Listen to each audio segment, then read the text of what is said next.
नमस्कार तथा स्वागत छ। आजको कक्षामा म कक्षा 6 को पाठ 14 लुई पास्चर शीर्षकको यो जीवनी लिएर यहाँहरूको सामु उपस्थित भएको छु। सबैजनाले आफ्नो किताबको नेपाली किताबको पाठ 14 पल्टाउने र त्यसमा पेज नम्बर आफ्नो किताब अनुसार अथवा प्रकाश अनुसार फरक फरक हुने भएको हुनाले सबैजनाले पहिला विषय सूची पल्टाएर पाठ 14 लुई पास्चर भन्ने शीर्षकको पाठ पल्टाउने र त्यो आज हामी यो पाठको सस्वर वाचन र केही अप्ठ्यारा ठाउँहरूमा म सरसर्ती बुझाउँदै यो पाठ आज पढाउने छु। र यो पाठ पढिसकेपछि सबैजनाले यो पढाएको मनपर्छ अथवा फेरि पनि अरू यस्तै अडियो अथवा सुन्ने कक्षा किताब हेर्दै सुनेर बुझ्नलाई चाहन्छौ भने यो नमबुद्ध एजुकेसनल च्यानललाई सब्सक्राइब, लाइक तथा कमेन्ट, सेयरहरू गर्न नभुल्नु। यति भन्दै आज म यो कक्षा अगाडि बढाउँछु। अवश्य पनि सबैजनाले लुई पास्चर शीर्षकको यो जीवनी हो यो पाठ पल्टाइसक्यो होला। यो विशेष गरी हेर्ने भन्दा पनि सुन्ने अडियो कक्षाको रूपमा मैले प्रस्तुत गरेको छु र तिमीहरूलाई हेरिरहनुभन्दा सुन्दै अनि आफ्नो किताब हेरेर पढ्नलाई पनि झन् सजिलो होला भन्ने आशाका साथ आज सरसर्ती यो पाठको म पढ्नेछु र तिमीहरू पनि सँगसँगै हेरेर कुन शब्दलाई कसरी उच्चारण गर्ने रहेछ हेर्ने अनि अप्ठ्यारा शब्दहरू पेन्सिलले अथवा सिसा कलमले त्यसको रेखाङ्कन अन्डरलाइन गर्दै त्यसका शब्दहरू तल शब्दार्थ खण्डमा दिएको ठाउँमा पढ्ने र त्यहाँ पनि आएन भने आफूभन्दा माथिल्लो कक्षाकाहरूलाई अथवा शब्दकोश पल्टाएर अथवा तिमीहरूले कमेन्टमा यो शब्दको अर्थ भनिदिनु पर्यो भनेर कमेन्ट गर्यो भने म पनि त्यसको समस्याको समाधान गर्छु। अब प्रस्तुत छ कक्षा 6 को पाठ 14 लुई पास्चर शीर्षकको यो जीवनी। लुई पास्चर एक किसिमका चर्चित वैज्ञानिक हुन् र उनले के आविष्कार गरेछन् के गरेछन् भन्ने कुरा अब हामी यो पाठ सरसर्ती पढेर जान्नेछौँ। र आजको कक्षामा यो पाठ छ भने अर्को कक्षामा अभ्यासहरू पनि कसरी गर्ने भनेर म अवश्य पनि तिमीहरूको सामु प्रस्तुत हुनेछु। अब म सरसर्ती यो वाचन गर्नतर्फ लागेँ। विज्ञानको क्षेत्रमा भएको विकासले आजको युग सुखी भएको छ। विभिन्न आविष्कारले गर्दा असम्भव कुराहरू पनि सम्भव भएका छन्। वैज्ञानिकहरू नयाँ आविष्कारका लागि दिनरात खटेका छन्। वैज्ञानिकहरूको निरन्तर प्रयासले मानव जीवन सुखी बनेको छ।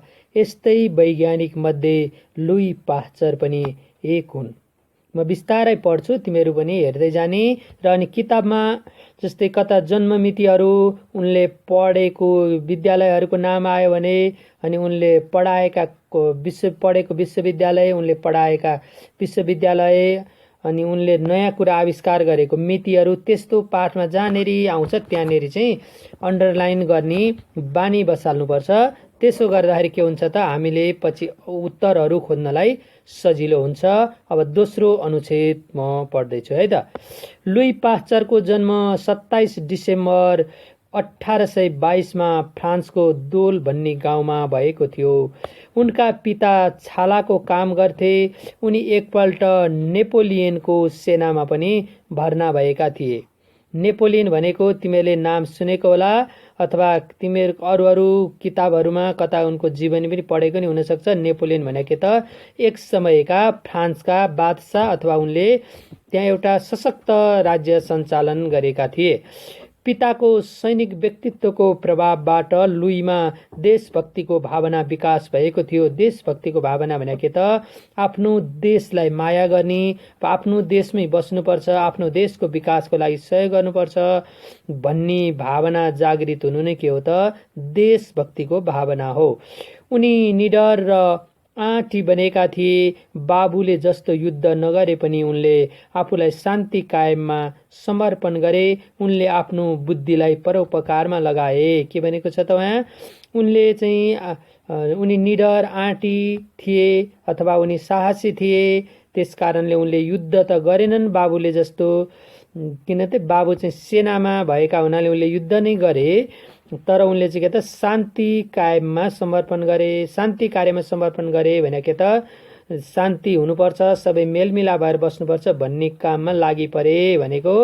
र उनको अर्को के रहेछ त, बुद्धिलाई चाहिँ केमा लगाए त, परोपकारमा लगाए भनेको के त अरूको हित हुने काम गर्नुपर्छ र अरूलाई राम्रो हुने कामहरू गर्नुपर्छ भन्ने कुरामा, अरूको भलाइमा चाहिँ उनले के त आफ्नो ज्ञान बुद्धि विवेकलाई लगाए।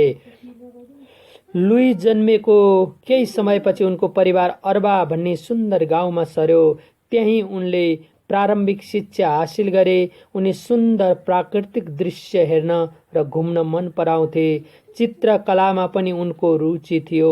सानै उमेरमा उनी प्राकृतिक दृश्य र मानिसको मुहारको चित्र बनाउन सक्थे भनेपछि अर्को उनको प्रतिभा के रहेछ त, तीक्ष्ण बुद्धिका साथसाथै उनी चित्रकलामा पनि रुचि राख्ने र उनले के बनाउँदो रहेछन् त, प्राकृतिक दृश्यहरू र मानिसको मुहार भनेको जस्तो मानिस छ उसको अनुहार हेरेर दुरुस्तै चित्र बनाउन पनि उनी सक्थे। बाबुले उनलाई पेरिसमा पढ्न पठाए। पेरिस भनेको कहाँ त, फ्रान्सको राजधानी पेरिस हो। त्यहाँ पढ्न पठाए। त्यहाँ एक्लै बस्दा उनको स्वास्थ्य बिग्रियो भनेको के त, उनलाई विभिन्न किसिमका रोगहरू लागे अथवा बिरामी परे। यो देखेर उनले लुईलाई बोसान्सको राजकीय महाविद्यालयमा भर्ना गरिदिए।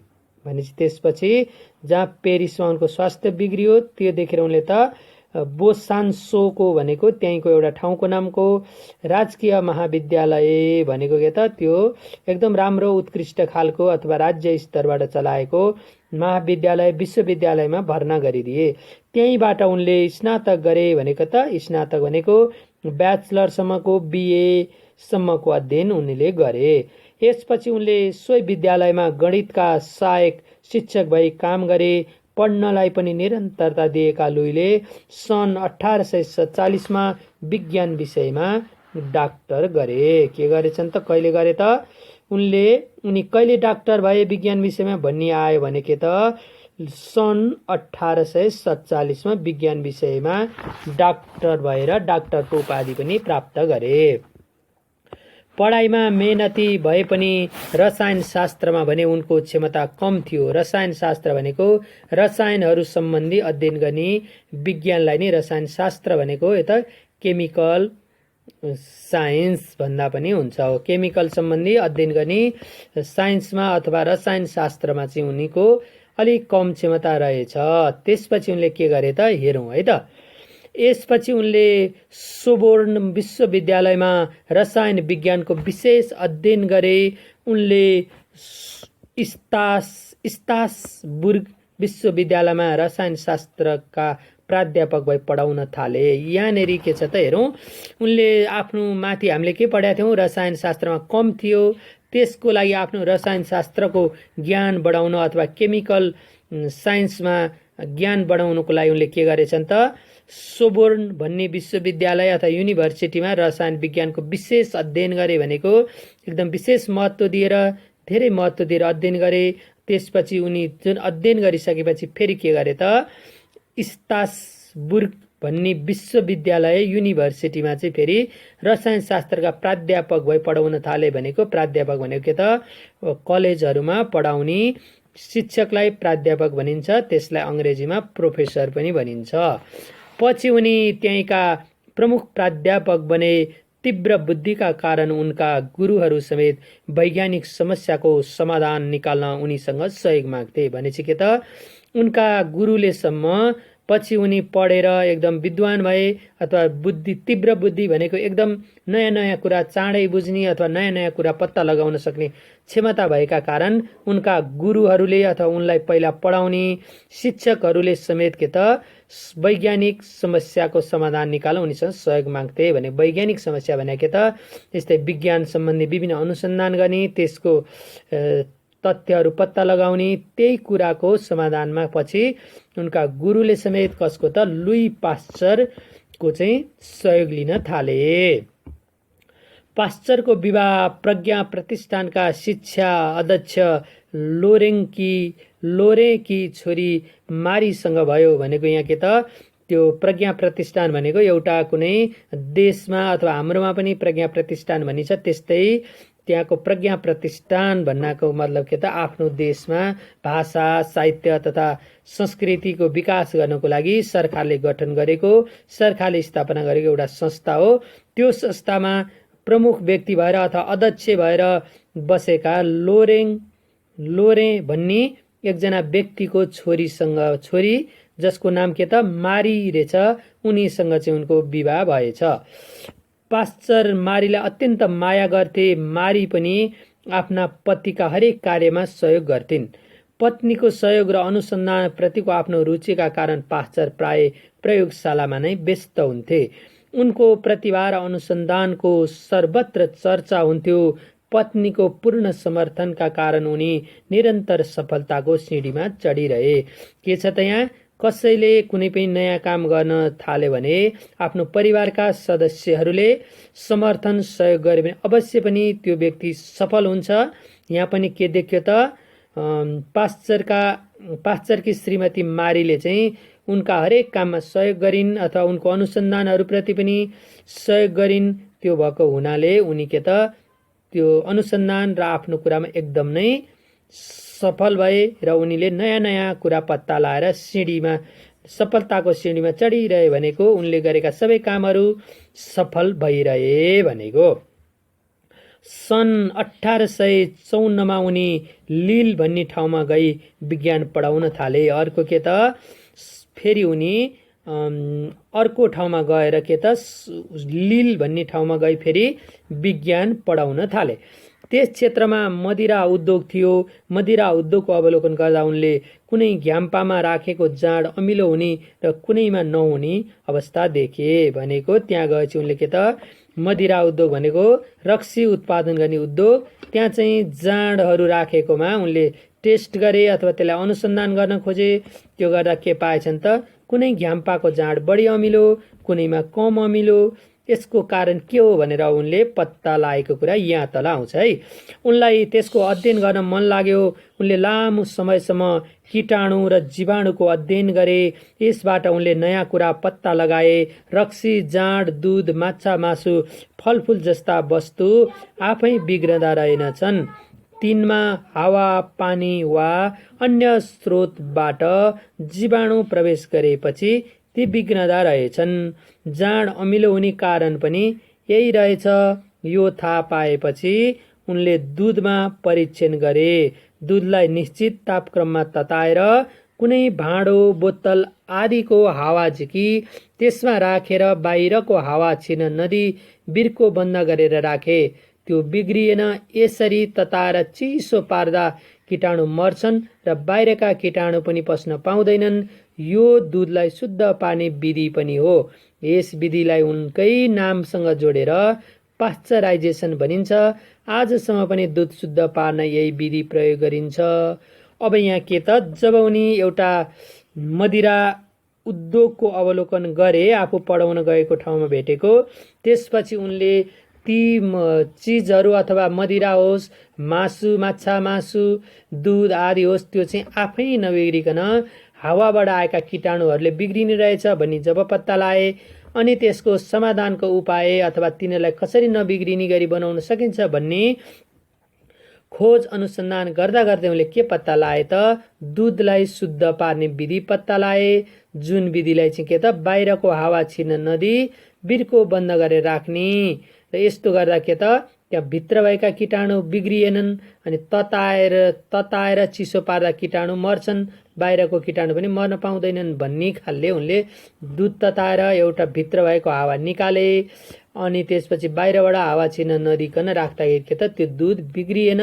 र जुन उनले एउटा दूधलाई शुद्ध बनाइराख्ने विधि पत्ता लाए, त्यही विधिलाई पास्चराइजेसन विधि भनिन्छ। र जुन आज पनि दूधहरूलाई शुद्ध पार्नलाई उनले पत्ता लागेको विधि अपनाइन्छ। अब यहाँ के त पास्चराइजेसन विधि कसले पत्ता लाए भन्दा कसले त लुई पास्चरले। र दूध शुद्ध पार्ने विधिलाई के भनिन्छ भनेर प्रश्न आयो भने हामीले के भनिन्छ त पास्चराइजेसन विधि भनिन्छ भनेर यहाँसम्मको अभ्यासबाट हामी त्यो बुझ्छौँ। अब बाँकी 3टा अनुच्छेदहरू छन्।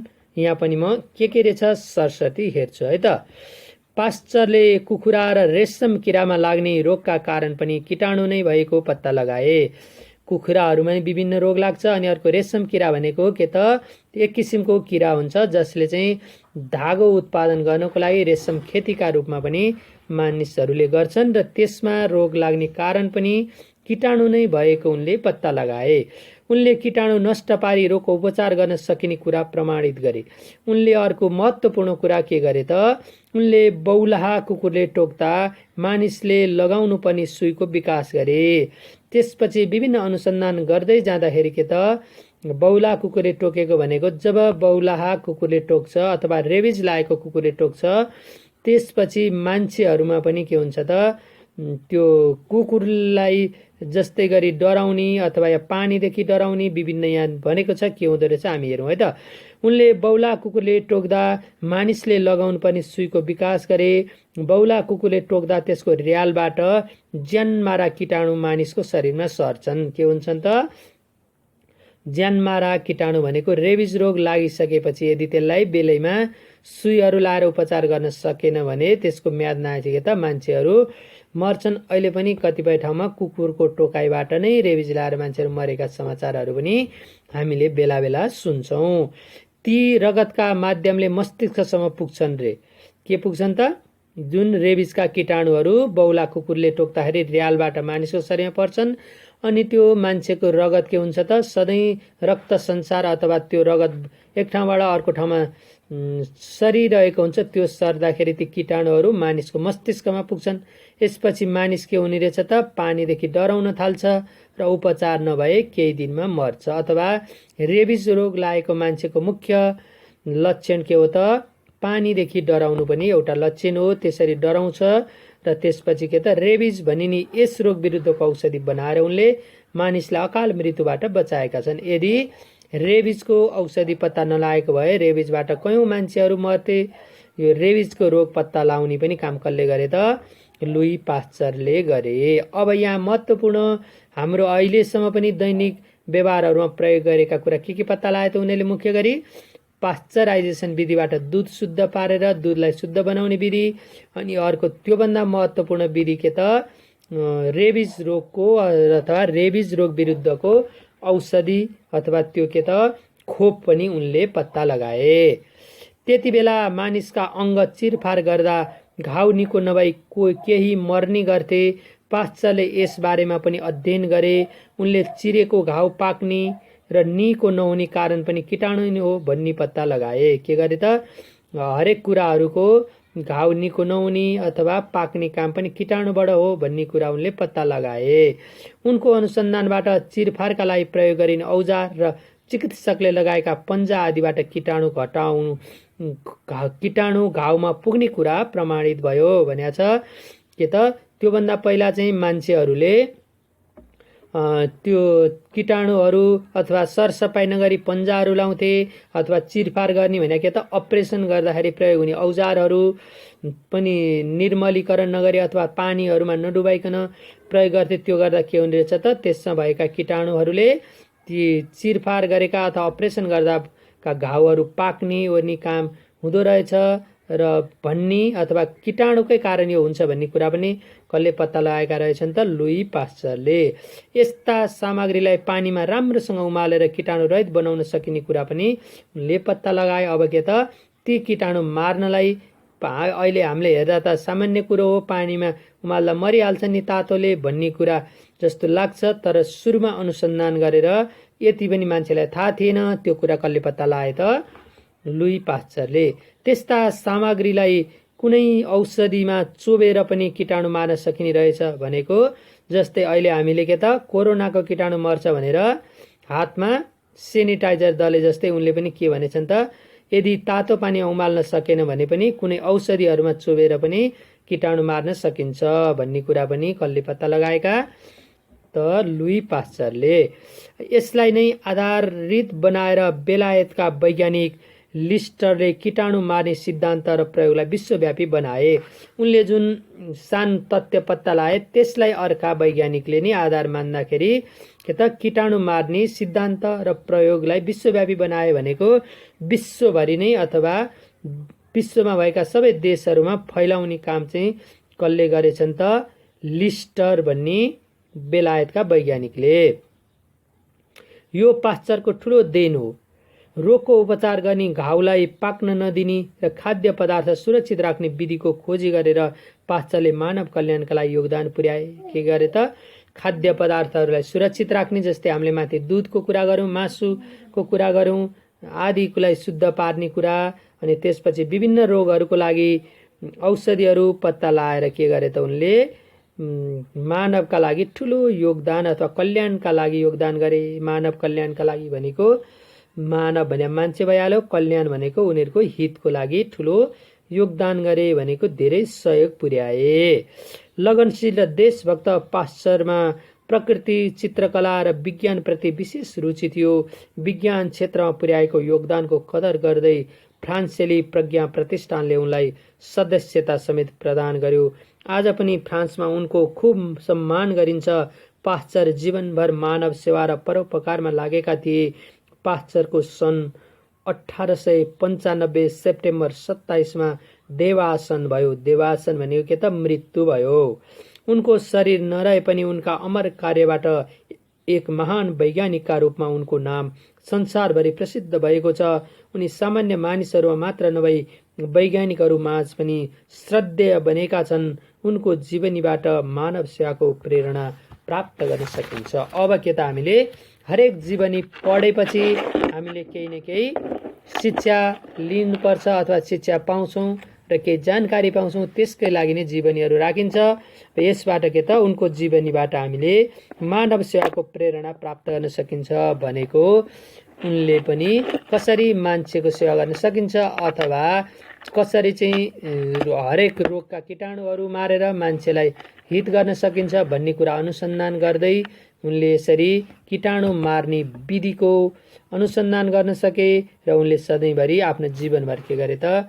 मान्छेहरूको सेवामा खटे। त्यसकारण हामीले पनि उनबाट के सिक्न सकिन्छ त? कुनै पनि कुरामा लगनशील भएर पढ्यो अथवा अनुसन्धान गर्यो भने अवश्य पनि सफल भइन्छ भन्ने कुरा हामीले यस जीवनीबाट सिक्न सक्छौँ। अहिलेलाई यो पाठको सस्वर वाचन यति नै र अर्को कक्षामा हामी यसका अभ्यासहरू लिएर उपस्थित हुनेछौँ। धन्यवाद।